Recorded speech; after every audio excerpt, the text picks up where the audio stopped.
Well, good morning, venters. I hope you guys are having a wonderful day. Guys, I was watching Matt Walsh's YouTube channel, and he was discussing how the Trump administration was trying to ban the purchase of junk food and sweets by people that use the EBT card, your food stamp card.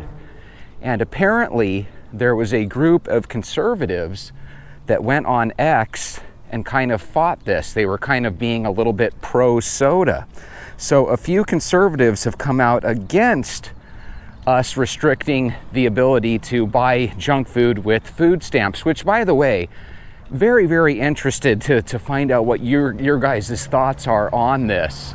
All of us pay taxes that ultimately find their way into people's pockets when it comes to using the food stamp card, right? So we all pay for that collectively.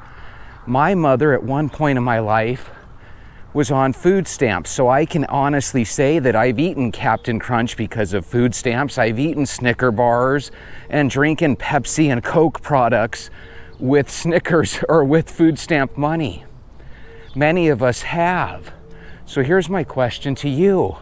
We know this junk food is slowly but surely unaliving all of us, right? We go right from eating this stuff to becoming type 2 diabetics, right? Do you think that when people get a food stamp card, they should be limited from buying junk food and candies and sodas?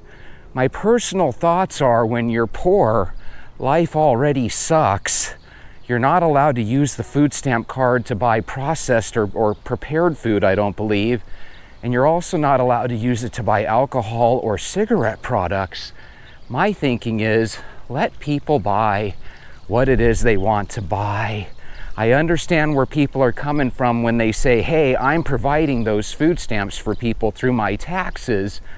But at the same time, if you put yourself in their place, a lot of times that's all a kid might have for the week to enjoy is maybe a candy bar that his mom's able to get them with their food stamp card. So what makes this so interesting, guys, is that a couple years back, some of these same conservative voices that have come out against, they feel like it's an overreach of government, right? Yes, we understand that the government provides food stamps to people, but the government shouldn't exactly tell you how to spend your food stamps, right? The problem is, check this out. One of those conservative voices, his name is Ian Michael Chang, back in 2021, he said, Coca-Cola subsidizes food stamps. They literally want you to become fat and addicted to sugar, okay? That sounds like somebody that just a few years ago didn't necessarily want people spending government dollars on junk food, okay? Now fast forward to modern day, 2025, this same person, Ian Michael Chang, says a new war on soda has begun, targeting purchases made on SNAP, which is the EBT card, also known as food stamps. Then he goes on to say, I don't believe it's the government's role to determine what people should and shouldn't eat. What made it really sinister is that apparently almost all of these conservative voices actually showed a picture of President Trump drinking a Diet Coke. I guess they were trying to equivalate drinking a Coke or soda with being American or being pro-orange man or what have you. I can see where both sides are coming from. The thing that's weird is I couldn't get this image out of my head. When we think of rich people looking down on poor people and making fun of them as kids, we picture a rich person having perfect skin, perfect eyes, hair, nose, and teeth, right? Looking at the poor kids that maybe don't have the perfect haircut, don't necessarily have the nicest clothes, might have a couple cavities on their teeth. And if we take away sugar from the poor, so in the future the only people that can eat junk food are the rich and successful ones, then I just kept having this picture in my head of poor kids being made fun of like we've always made fun of the poor, but all of a sudden they've got these sparkling white teeth. Wouldn't that be crazy? What really set this off was there was one Republican or conservative voice that kind of said something against this. It's that Riley Gaines girl. She's one of those NCAA swimmers that was having the issue with Leah Thomas. Remember, Leah Thomas was winning all the awards. Riley Gaines was kind of that national voice that came out against Leah Thomas. She says, these guys offered to pay me off, but I told them big fat no. So I thought that was kind of interesting. So what happened is apparently Coca-Cola, PepsiCo, some sort of sugary co-op came at these people and said, hey, read these ads that are pro-sugar and anti-Trump's plan to limit people from buying junk food with food stamps. And apparently they accepted the money and went forward with it. So again, this kind of makes it look like all those people that we turn to for advice on YouTube and TikTok, you know, all these influencers, it sounds like they wet their finger, stick it up in the air, and wherever the wind's blowing, apparently that's where they like to go for, right? That's the problem with advertising and advertising dollars. In order to be a super successful influencer or TV personality, you have to have enough fans where it makes sense for companies to advertise on your show. Then when the advertisers start paying you good money, all of a sudden your ethics can be kind of compromised. One of my favorite YouTubers is a guy named Glenn Beck, right? Every single day I'm watching his videos, I'm thinking, God, this guy does excellent videos. But then he stops the video every single time right in the middle, and he starts talking about how he can't use his hands unless he uses this over-the-counter medicine called Relief Factor.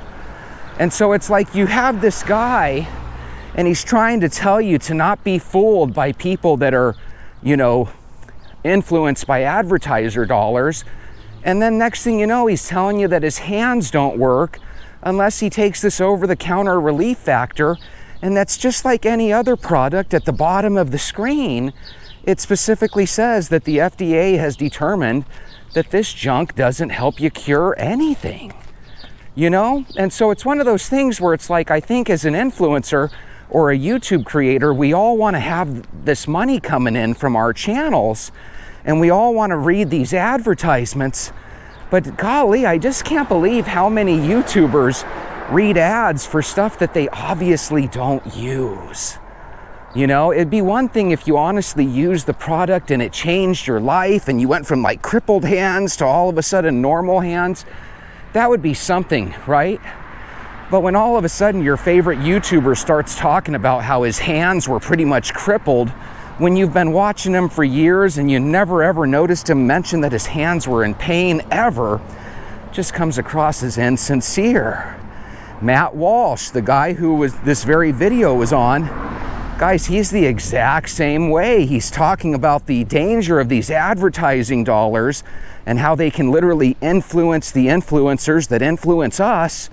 And then he's stopping his very show to read 2 or 3 ads about magical products that he uses that you can tell a mile away he doesn't use those products either.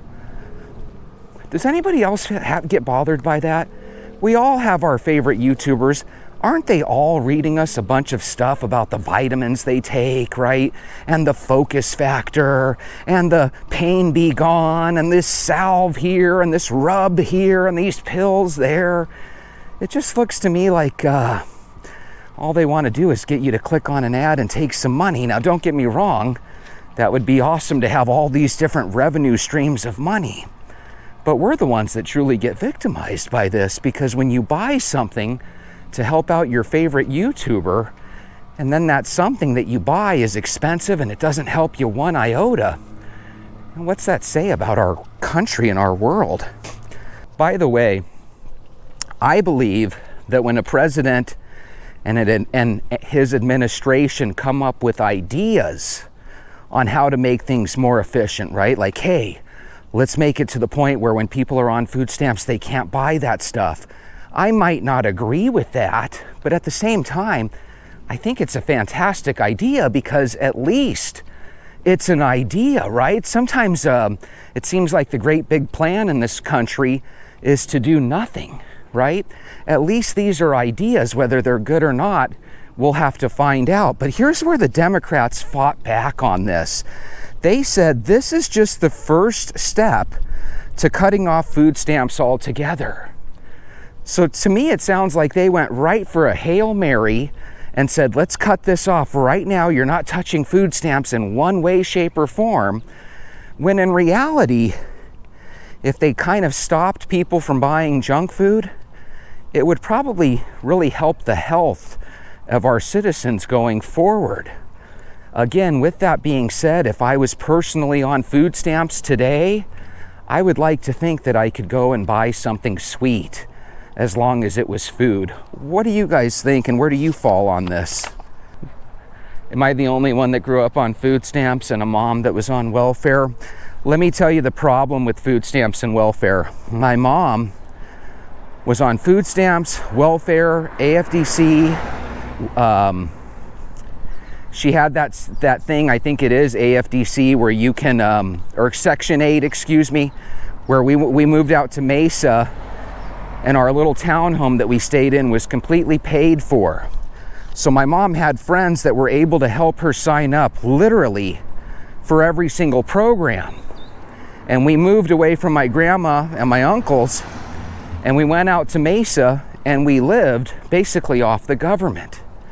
The thing that sucked about it is every time there was show and tell, or every time the teacher asked, what does your mom and dad do? It's a little embarrassing when you have to say, I don't know, because that was my mom's great plan. If someone asks you what I do for work, just tell them you don't know. It's none of their business. Well, most kids like to be honest with their friends.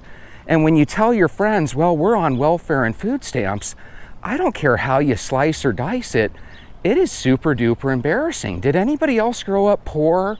And were they ashamed of being poor? Because I was. I know we like to tell people, don't be ashamed of how you grew up. Be proud of who you are. Be proud of your family. But when your mom has you growing up in a world where you're on food stamps and welfare, not for 5 or 6 months, not for 2 or 3 years, but for like a 5 or 6 or 7 year period, I'm just gonna say it, guys, it was super duper embarrassing. And I think to this day, that's the problem with Section 8. That's the problem with AFDC, which I believe stands for Aid for Dependent Children. That's the problem with all of these programs, is they're so lucrative that people end up staying on them forever. And I know that there's people out there, including myself, that'll sometimes say, hey, there's nothing lucrative about that. If you want to live in being poor the whole time, go for it. That life sucks. But people have gotten to the point where they don't even see that life as sucking. They see that life as ideal, that they get to hang at home, watch TV, eat junk food, and somebody else will flip the bill. So in one way, you need it so kids can have something to eat, but in another way, it really becomes this permanent crutch that people are stuck on. I would rather have a situation where mothers tried staying with the father of their child and made it as a team. We've totally lost track of being a team. Your mother and father, the reason you grew up so well and so loved was because they were ultimately a team. And when you're one of those kids where when you're in 4th and 5th and 6th grade and your folks get divorced, man, it just makes junior high miserable. You know what I mean? You want to live in a house where your parents are together, not where they split up. Erica Kirkman says, in the third world countries, people in poverty die from starvation. In America, people die from being fat. Let that sink in. So the poorest of poor in the third world countries have their ribs showing. And if they look fat, from what I understand, that's just a situation where their stomach gets extended and they're actually starving. They're not fat or chunky at all. It just looks like they've got a bulbous belly. You know what I'm talking about. In those countries, they would love to have access to some of the food that we have out here. That's where our problem is. Our poor, unlike the poor around the world, our poor are morbidly obese. And some people believe it's because they buy junk food with food stamps, which again, probably true. At Cedar Sense says, we had to be on food stamps when I was 11 years old. My mom was so ashamed that she started shopping for groceries at night. Picture that. You're used to going during the day and enjoying yourself. Now you're going at night out of embarrassment. That reminds me of my mother telling me, when people ask you what your mom and dad do, just tell them you don't know. Well, that's one embarrassing ass answer that might make you feel good, Mom, but it doesn't make me feel good, you know? You should be ashamed when you're hurting in life. Not that it's shameful, because it's not, but you should have that little bit of shame that motivates you to get off. So again, if you're on food stamps or welfare, I'm not saying shame on you, but what I'm saying is there should never be a piece of you that says, this is the life. I like this food stamps and welfare thing. No, it's supposed to be just to get you back on your feet. And this very next sentence, this person says, we were on it for 6 months and got back on our feet. That's what EBT is for, to help you when you're down, not to live off of forever. So well said. If we keep having people that are trying to milk the system, then we're always going to have presidents that come along and want to do these big cuts where everybody gets upset. We really need, as a people, to start to try to do and make the better choice in the world. It seems like whenever we come up to a fork of right versus wrong, we as people always choose the wrong thing. JJ Vintage says, give a man a can of soda and he will quench his thirst. Give a man as much free soda as he can drink, and you'll be giving Big Pharma a customer for life. That goes back to the conspiracy theory, right? Maybe Coca-Cola wants people to be able to buy sugary sweets on food stamps because maybe a big percentage of food stamps are spent on sugary sweets. Interesting. Mike M says, Democrats think telling a blind man he can't drive is discrimination. Again, this is one of those things where I probably should be on the conservative side and say, yes, if we're going to pay for people to have food stamps, no more junk food, no more sodas, right? I'd rather have your kids eating Captain Crunch and a candy bar, you know, than doing hardcore drugs. So I don't really have a problem. Does anybody else feel the same way I do? If I'm poor, by golly, and I have to go buy food with food stamps, let me buy a donut if I want. Brown, at Brown says, stopping food stamps and the ability to use them on junk food is so common sense that there should be no argument against it. And I guess in theory there shouldn't, but at the same time, sometimes one of the most enjoyable things to do as an American is to actually eat some junk food. We all have memories of eating cookies with grandma. We all have memories of eating Captain Crunch with our brothers and sisters, right? Waking up at Christmas time and having cookies and milk that Santa left, you know, from last night. Those are things that make us feel human.